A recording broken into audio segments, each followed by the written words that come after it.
આહારના ઘટકો. આપણે અગાઉના લેક્ચરમાં વિવિધ પોષક દ્રવ્યો આપણા શરીર માટે શું કાર્ય કરે છે એના વિશે આપણે ચર્ચા કરી હતી. તો આજે ફરી વખત આપણે રિવાઇઝ કરી નાખીએ. તો સૌપ્રથમ તો ખાદ્ય પદાર્થોમાંથી આપણને વિવિધ પોષક દ્રવ્યો મળે છે, જેવા કે કાર્બોદિત, ચરબી, પ્રોટીન, વિટામિન, ખનિજ ક્ષારો, અમુકમાંથી આપણને રેસાઓ છે મળે છે. બરોબર, કેરી હોય તો કેરીમાં જે રેસાઓ એટલે કે જે એના તાંતણા હોય છે એ મળે છે. અનાનસ, પછી સંતરા, તો એ સંતરામાં જે તમને તાંતણા જોવા મળે છે, રેસાઓ જોવા મળે છે, તો એ પણ આપણા શરીર માટે ખૂબ આવશ્યક છે. આમ બધી જ વસ્તુઓ આપણા શરીર માટે ખૂબ આવશ્યક છે. અગાઉના લેક્ચરમાં આપણે 4 છે એના વિશે માહિતી મળી હતી. એક તો કાર્બોદિત, ચરબી, પ્રોટીન અને વિટામિન. કાર્બોદિત અને ચરબીમાંથી આપણને ઊર્જા છે મળે છે. આપણે વાત કરી હતી, બરોબર, કે કાર્બોદિત છે આપણને અનાજમાંથી, લીલા શાકભાજીમાંથી, પછી બટેટા, શક્કરિયા વગેરેમાંથી આપણને મળતા હોય છે. ફળોમાંથી તો કેરીમાંથી મળે છે, તરબૂચમાંથી આપણને મળે છે કાર્બોદિત. એવી જ રીતે ચરબી છે તો ચરબી છે આપણને દૂધ, માખણ, પછી ઘી, માછલી, ઈંડા એમાંથી આપણને ચરબી છે મળે. ટૂંકમાં કાર્બોદિત અને ચરબી છે એ આપણને ઊર્જા છે, શક્તિ છે એ પૂરી પાડે. હવે આપણને એવું થાય કે કાર્બોદિત અને ચરબીમાં તો બંનેમાંથી ઊર્જા મળે, તો સૌથી વધુ ઊર્જા શેમાંથી મળતી હશે? તો કે ચરબીમાંથી સૌથી વધારે એવી ઊર્જા છે એ મળે છે. ત્યાર પછી આપણે વાત કરીએ કે પ્રોટીન વિશે. તો પ્રોટીન પણ આપણા શરીરમાં ખૂબ જ જરૂરી છે. બરોબર, પ્રોટીન ધરાવતા જે ખોરાકો છે એને શરીરવર્ધક ખોરાક છે એ કહે છે. બરોબર, કે જે શરીરનો વિકાસ, એની વૃદ્ધિ માટે જરૂરી છે. આપણે નાનાથી મોટા થવું, પછી યુવાન થવા, વૃદ્ધ થવું, બરોબર, તો એ જે વિકાસ થાય છે શરીરનો, તો એની માટે પ્રોટીન છે એ ખૂબ જરૂરી છે. એના પછી આપણે વિટામિન માટેની વાત કરીએ તો વિટામિન પણ આપણા શરીર માટે ખૂબ જ આવશ્યક છે. વિટામિન હોય છે તે અલગ અલગ પ્રકારના હોય છે. Vitamin A, vitamin B, vitamin C, vitamin D, vitamin E, vitamin K. બરોબર, પછી એમાંથી આપણે જોયું કે વિટામિન એ છે આંખ અને ત્વચાના માટે ખૂબ જ જરૂરી છે. વિટામિન સી છે ઈ તો કે કેલ્શિયમ એનો આપણે જે ઉપયોગ કર્યો હોય તો શરીરમાં એનો ઉપયોગ કરવા માટે વિટામિન સી છે જરૂરી છે. વિટામિન ડી છે તો એ હાડકાને મજબૂત કરવા માટે પણ જરૂરી છે. આપણે વાત કરી હતી કે નાના છોકરાઓને તડકામાં છે સુવડાવે છે. બરોબર, વિટામિન ઈ પ્રોટીન વાળા જે છે, તો વિટામિન જેટલા પ્રોટીન વાળા જે ખોરાક છે એમાંથી આપણને વિટામિન ઈ છે મળતું હોય છે. તો આનો આખો ચાર્ટ છે આપણે કર્યો હતો. તો હવે આજે આપણે ખનિજ ક્ષારો અને રેસાઓ વિશે છે ભણવું છે. તો હવે આપણને એવું થાય કે ખનિજ ક્ષારોમાં શું આવતું હશે? તો તમને આપણે કહીએ કે આપણે શાકમાં હોય તો મીઠું ખાઈએ છીએ. બરોબર, શાકમાં મીઠું નાખીએ, કોઈ પૂરી હોય તો એમાં મીઠું નાખીએ, છાશ હોય તો એમાં આપણે મીઠું નાખીએ છીએ. તો આમ મીઠું એ એક પ્રકારનું શું થયો? તો કે ક્ષાર થયો. શું થયો? ક્ષાર. બરોબર, મીઠું જરાક ઓછું હોય તો આપણે લાડા લાડી નાખી દઈએ, મીઠું ઓછું છે, બરોબર ને, મમ્મી છે ઉપરથી મીઠું નાખી દેશે. તો એ જે મીઠું છે એ આપણા શરીર માટે પણ ઉપયોગી છે, જેને આપણે વિજ્ઞાનની ભાષામાં આયોડિન છે કહીશું. આપણે ઘણી વખત એડવર્ટાઇઝ પણ જોતા હોય, આયોડિન યુક્ત નમક. બરોબર, તો આ બધા જે બીજા આપણે તમે જોઈએ તો કેલ્શિયમ, તો કેલ્શિયમ પણ એક ક્ષાર છે. પછી ફોસ્ફરસ. બરોબર, તો હવે આ બધા છે એ આપણને શેમાંથી મળે છે તો એના વિશે આપણે ચર્ચા કરવાની છે. પણ પહેલી વખત હું એવું કીધું કે ખનિજ ક્ષાર છે એ આપણા શરીરમાં શું કામ કરે? તો કે શરીરના વિકાસ અને એની સ્વસ્થતા જાળવવા માટે ખનિજ ક્ષારો છે એ ઉપયોગી છે. કે એક ખનિજ ક્ષાર જો ઓછું હોય તો એના આધારે જે તમને ગઈકાલે કહ્યું હતું કે આપણા શરીરમાં એક પણ પોષક દ્રવ્ય ઓછા હશે તો એ જે સાયકલ હશે એ ચાલશે નહીં, વ્યવસ્થિત ચાલે નહીં. માટે જ આપણે ખોરાક છે ભરપૂર લેવો જોઈએ. બધા જ પોષક દ્રવ્યોનું અલ્પ માત્રામાં જરૂર છે. એટલું યાદ રાખજો કે કોઈ પણ પોષક દ્રવ્ય હોય છે એ જેટલું જરૂરી છે શરીરને એટલું જ મળે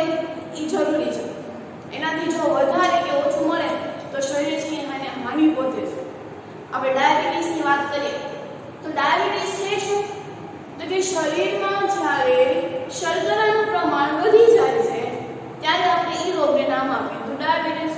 જ્યાં સુધી આપણા શરીરમાં શર્કરાનું પ્રમાણ સરખું હશે ત્યાં સુધી આપણને એક પણ રોગ છે એ થશે નહીં. પણ જેવું શર્કરાનું પ્રમાણ વધશે એવું ડાયાબિટીસ આપણને આવે છે. એટલા જ માટે એવું કે ગળ્યું બહુ ખાવ નહીં એટલે ડાયાબિટીસ આવશે. બરોબર ને? આપણે ઘણી વખત ઘરમાં સાંભળ્યું હોય આજે બહુ ખાધું ને એટલે ડાયાબિટીસ આવે. તો ત્યારે આપણે શું કર્યું કે ત્યારે ખાંડ ખાવામાં કે ગળ્યું ખાવામાં આપણે ધ્યાન રાખ્યું નહીં અને એના કારણે આપણને આ રોગ છે જોવા મળ્યો. એટલે કોઈ પણ પોષક દ્રવ્ય હોય છે એ આપણા શરીરમાં અલ્પ માત્રામાં છે જરૂરી હોય છે. બધા જરૂરી હોય છે પણ કેવીમાં? તો કે અલ્પ માત્રામાં. જેટલું એને જોઈએ છે એટલું જ તમે એને આપો, વધારે આપો નહીં. ફરી પાછા આપણા ટોપિક ઉપર આવી જઈએ તો હવે આપણે ખનિજ ક્ષાર વિશે છે ભણીએ.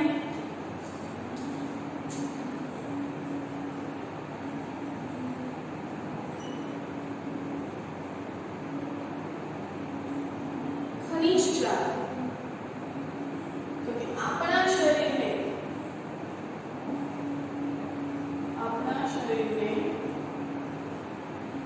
ખનિજ ક્ષારોની અલ્પ માત્રામાં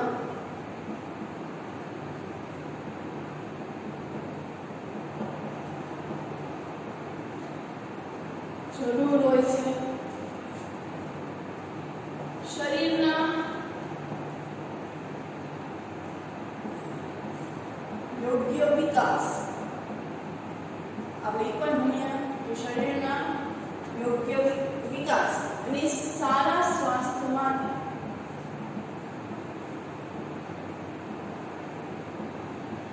ખનિજ ક્ષારો છે એ જરૂરી છે. બરોબર? આપણા શરીરને ખનિજ ક્ષારોની અલ્પ માત્રામાં છે જરૂરી. પણ એમાંથી શરીરના યોગ્ય વિકાસ અને સારા સ્વાસ્થ્ય માટે આપણે ખનિજ ક્ષારનો છે એ ઉપયોગ કરવો પડે છે. આમ જોઈએ તો ખનિજ ક્ષારો છે કયા કયા છે? તો કે આયોડીન, એના પછી આવે તો ફોસ્ફરસ, આયર્ન, કેલ્શિયમ. તો આ બધા શું છે? તો કે ખનિજ ક્ષારો છે. હવે આપણે જોઈએ કે આયોડીન છે એ શેમાંથી મળે છે? તો કે મીઠું, પછી લીલા શાકભાજી, માછલી વગેરેમાંથી આપણને આયોડીન છે એ મળે છે. ફોસ્ફરસ છે દૂધ, કેળા, ઘઉં, ચોખા એમાંથી આપણને ફોસ્ફરસ છે એ મળે છે. ડુંગળીમાંથી પણ આપણને ફોસ્ફરસ છે એ મળે છે. બરોબર? આપણે જે ડુંગળી ખાઈએ છીએ શાકભાજીમાં તો એ ડુંગળીમાંથી પણ આપણને શું મળે છે? તો કે ફોસ્ફરસ છે એ મળે છે. એના પછી વાત કરીએ આયર્ન. તો આને શું વંચાય? Iron, not iron. શું વંચાશે? આયર્ન. તો આયર્ન છે એ શું આવશે? તો કે સફરજનમાંથી આપણને મળતું હોય છે.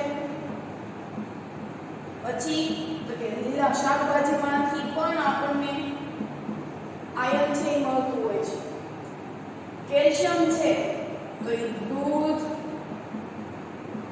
કેળા, ઈંડા, બરોબર? તો આટલામાંથી આપણને કેલ્શિયમ છે એ મળતું હોય છે. તો આપણે આ બધું ખાઈએ છીએ એટલે આપણા શરીરમાં બધી જ પોષક દ્રવ્ય છે. પણ જો વધારે પ્રકારનું એનું તમે સેવન કરો, સેવન મતલબ કે એને ખાવ, તો એનું પ્રમાણ છે વધી જશે તો કોઈ બીજો જ રોગ થશે. આમાં પણ હોય જો આયોડીનની ઉણપ હોય, બરોબર? આયોડીનની અછત હોય તો એના રોગ થાય અને આયોડીનનું પ્રમાણ વધારે હોય તો એના રોગ થાય. એટલા માટે જ આપણે પહેલું લખ્યું કે શરીરને ખનિજ ક્ષારોની અલ્પ માત્રામાં જરૂર છે. શું છે? તો કે એની અલ્પ માત્રામાં જરૂરી છે, વધારે પણ નહીં અને ઓછી પણ નહીં. હવે તમે અહીંયા જુઓ કે આપણે કોઈ એક પોષક દ્રવ્ય છે એક ખાદ્ય પદાર્થ છે એ ખાઈએ છીએ, બરોબર? તો એ જે ખાદ્ય પદાર્થ છે એમાંથી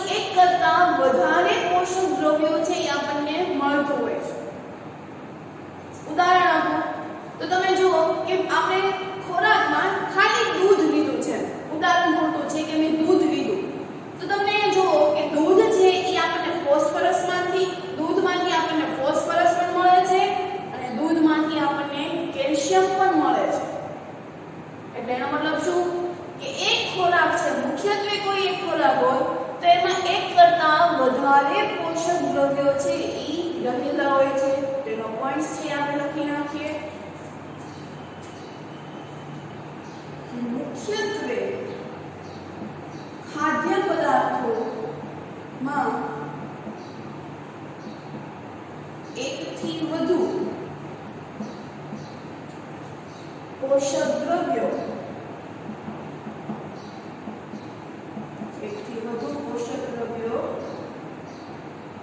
રહેલા હોય છે.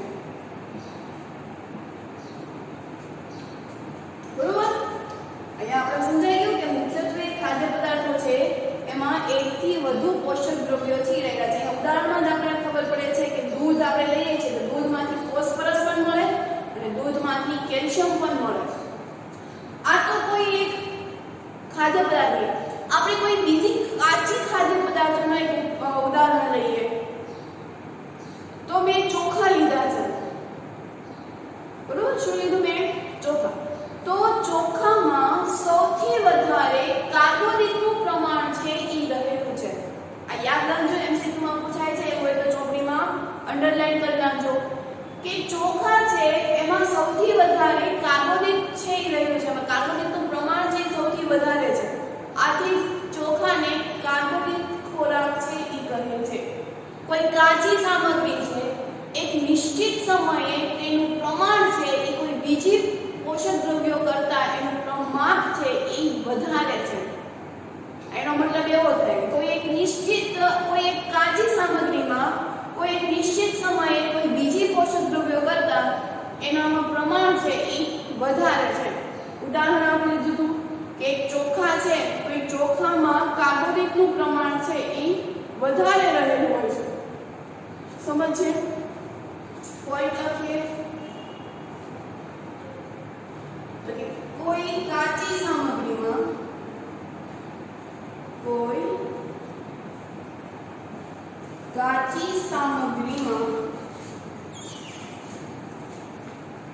એક નિશ્ચિત સમયે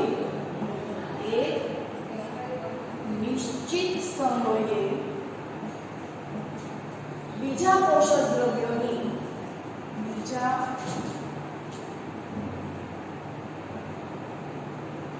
દ્રવ્યોની માત્રા બીજા પોષક દ્રવ્યોની માત્રાથી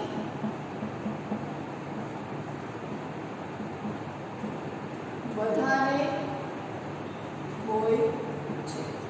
બરોબર? કોઈ કાચી સામગ્રીમાં એક નિશ્ચિત સમયે બીજા પોષક દ્રવ્યની માત્રા બીજા પોષક દ્રવ્યની માત્રાથી વધારે છે એ હોય છે. ઉદાહરણ તરીકે આપણે ચોખા છે એ લીધું હતું તો ચોખામાં કાર્બોદિતની માત્રા બીજા પોષક દ્રવ્ય કરતા અત્યંત વધારે હોય છે. આથી ચોખાને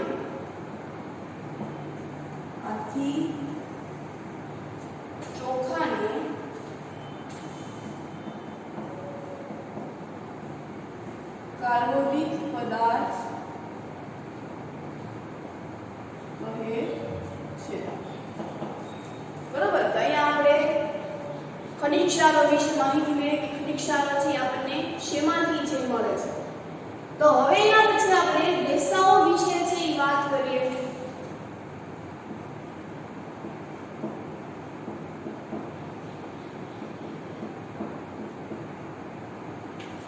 તો આ જે રેસાઓ છે આપણે ખોરાકમાં ખાઈએ છીએ, બરોબર, એ આપણા ખોરાકનું પાચન કરવા માટે મદદરૂપ થાય છે. શું થાય છે? તો કે ખોરાકને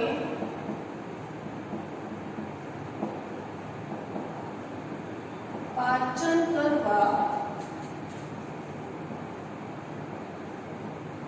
મદદરૂપ થાય છે. તમારે લોકોએ આખા વાક્યમાં લખવાનું છે કે રેસાઓ ખોરાકને પાચન કરવામાં મદદરૂપ થાય છે. બરોબર? તો આ જે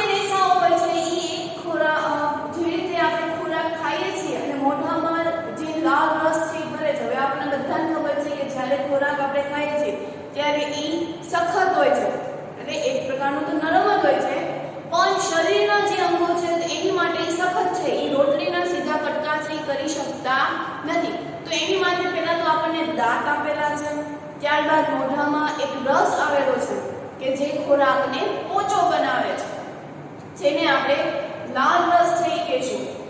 તો આ ઉપરાંત જે રેસાઓ હોય છે કે જે જઠરમાં જાય છે, બરોબર, અને જઠરમાં જઈને બીજા બધા જે ખોરાક હોય છે તો એને એ પોચો કરે છે અને એનું પાચન કરવામાં એ મદદરૂપ થાય છે. કોણ? રેસાઓ. તો આપણને રેસાઓ છે જેમાંથી મળતા હોય છે તો એ પણ લખીએ. તો કે સંતરા, નારંગી, કેરીમાંથી પણ આપણને મળતું હોય છે, બરોબર, અનાનસ. તો આ વગેરેમાંથી આપણને આ રેસાઓ છે એ મળે છે. આ રેસાઓ હોય છે એને વૃક્ષાંશ તરીકે ઓળખવામાં આવે છે. શા તરીકે ઓળખવામાં આવે છે? તો વૃક્ષાંશ, બરોબર. શેમાંથી મળે છે?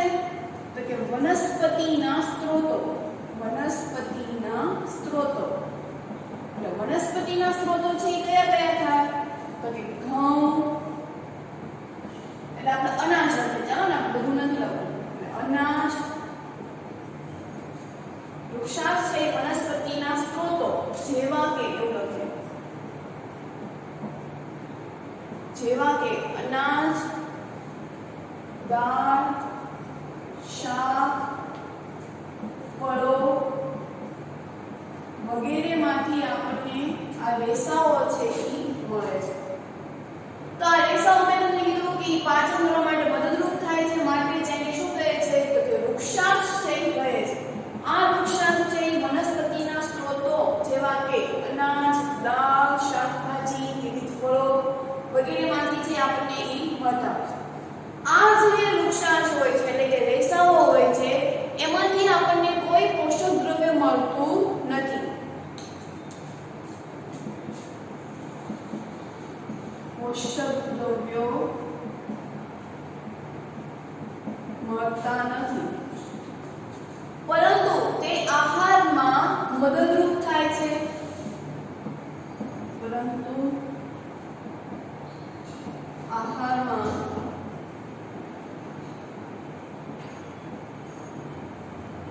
મદદરૂપ થાય છે. હવે આપણને એમ થાય કે પોષક દ્રવ્યો મળતા નથી તો પછી આપણે આહારમાં શું કામ લેવાનું? પણ આહારમાં એ ખોરાકને પાચન કરવા માટે મદદરૂપ થાય છે, એટલે આપણે આહારમાં એનો ઉપયોગ છે એ કરીએ છીએ. એટલે આપણે એ રેસાઓનો છે એ ભોજન તરીકે આપણે ઉપયોગ છે એ કરવો જોઈએ, બરોબર. તો આ રેસાઓ વિશે આપણે વાત કરી. આપણા શરીરમાં રેસાઓની સાથે સાથે હવે પાણીની પણ આવશ્યકતા છે, બરોબર. આપણે જ્યારે કોઈ ગ્રાઇન્ડ કરતા હોઈએ છીએ અને ગ્રાઇન્ડરમાં મમ્મી થોડુંક પાણી નાખે છે કે સહેલાઈથી એની ચટણી છે એ ઝીણું પીસાઈ જાય. આપણા ઘરે જ્યારે લીલી ચટણી છે એ થતી હોય કોથમીર મરચાંની એવી, તો તમે કોથમીર મરચાં તમે જોશો તો એ મોટા મોટા આવશે, પણ જ્યારે ચટણી થઈને આવે છે ત્યારે એના એકદમ બારીક કણોમાં એનો વિભાજ એટલે કે બારીક કણોમાં એ ફેરવાઈ ગયા. તો શું કામ એવું થાય છે? એમાં તો આખું હતું, મરચાં મોટા મોટા હોય, કોથમીરની જે પાંદડા હોય છે એ પણ મોટા હોય, તો એની ચટણી થઈ કેવી રીતે થતી હશે? તો એનું આપણે ગ્રાઇન્ડર કરતા હશે તો એની સરખી રીતે એનું પીસણ છે થશે નહીં, પણ જેવું તમે થોડુંક પાણી નાખશો એવું એની ચટણી થઈ જશે. એવી જ રીતે આપણા શરીર માટે પણ પાણી છે જરૂરી છે. ખોરાકને વલોવવા માટે પાણી છે જરૂરી છે. આપણે કોઈ કામ કરતા હોઈએ છીએ, બરોબર, તો શરીરમાં રહેલા જે બિન કચરો છે એને બહાર કાઢવાનો હોય છે. હવે આપણે ઘરમાંથી જે રીતે કચરો બહાર કાઢીએ એવી રીતે આપણા શરીરમાંથી કચરો છે બહાર કાઢી શકાય નહીં. તો એની માટે શું કરે? તો કે આપણે કોઈના વખત દ્વારા પાણી છે એ બહાર કાઢી શકવાનું, બરોબર. આપણે નળીમાં જ્યારે કોઈ કચરો છે એ રહી ગયો હોય તો આપણે આ હાથ છે નથી નાખી શકતા, તો એ દરમિયાન આપણે શું કરીએ છીએ? તો કે પાણીનો મારો છે એ જગ્યાએ કરીએ છીએ કે જેથી કચરો છે એ બહાર નીકળી જાય, બરોબર. ગાડી ધોવાય કે સર્વિસ કરવા આપી હોય તો ગાળોથી નથી કાઢી શકતા, તો એની જગ્યાએ શું કરશે એ લોકો? તો કે પાણીનો મારો છે એ ઉપર કરશે. તો એવી જ રીતે આપણા શરીરમાં રહેલા જે બિન કચરો છે તો એને શરીરમાંથી બહાર કાઢવા માટે પાણી એટલે જો આપણે પાણી પીશું બરોબર તો એ પાણી છે એમાંથી આપણને પરસેવો છે એ થશે અથવા તો મૂત્રાશય દ્વારા કચરો છે નકામી એ બહાર કરશે આપણે બહુ દોડતા હોઈએ અથવા તો કોઈ કામ કરતા હોઈએ એસી હોય ને અથવા તો લાઈટ જતી રહી હોય તો આપણને પરસેવો છે એ થાય છે તો એ પરસેવાને કારણે કચરો છે એ બહાર નીકળી જશે બરોબર અથવા તો મૂત્રાશય દ્વારા પણ કચરો છે એ બહાર નીકળે છે પણ અત્યારે એવી પરિસ્થિતિ થઈ ગઈ છે કે બધાના ઘરમાં એસી છે હોય છે તો એસી ને કારણે આ જે પરસેવો છે એ શરીરમાંથી બહાર નીકળતો નથી એટલે કે જે શરીરમાં જે કચરો હોય છે એમાં ને એમાં તે તમને જોવા મળે છે પછી તો આપણે તો બીમાર પડવાના જ તે એટલે આપણે ખૂબ જ પરસેવો પડવાનો છે આપણે એની માટે રનિંગ કરીએ બહાર રમવા જઈએ બરોબર એસી ચાલુ ન કરીએ તો એવી રીતે પરસેવો પાડીને આપણા શરીરમાં રહેલા નકામા દ્રવ્યો છે એને બહાર કાઢી નાખવાના છે તો હવે આપણે પેલા પાણી વિશે છે એ ભણીએ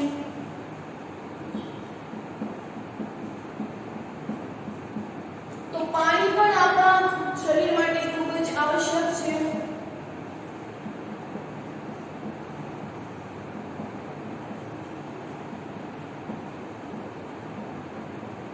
એનું કામ શું તો કે ખોરાકને વલોવવામાં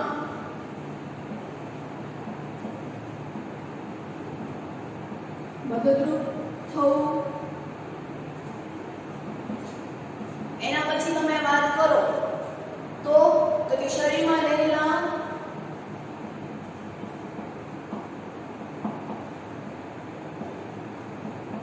નકામા દ્રવ્યો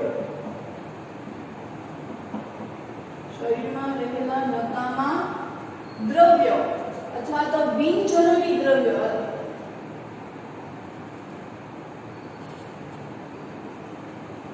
વિષારી દ્રવ્યો અથવા તો વિષારી દ્રવ્યો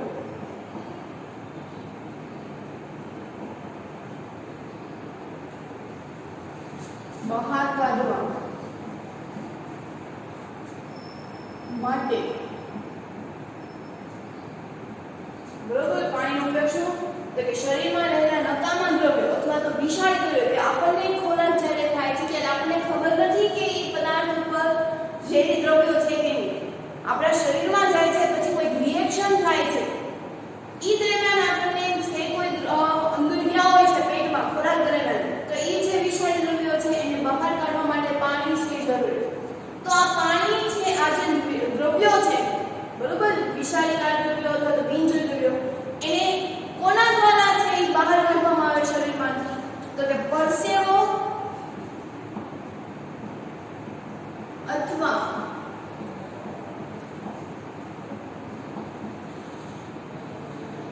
મૂત્રાશય દ્વારા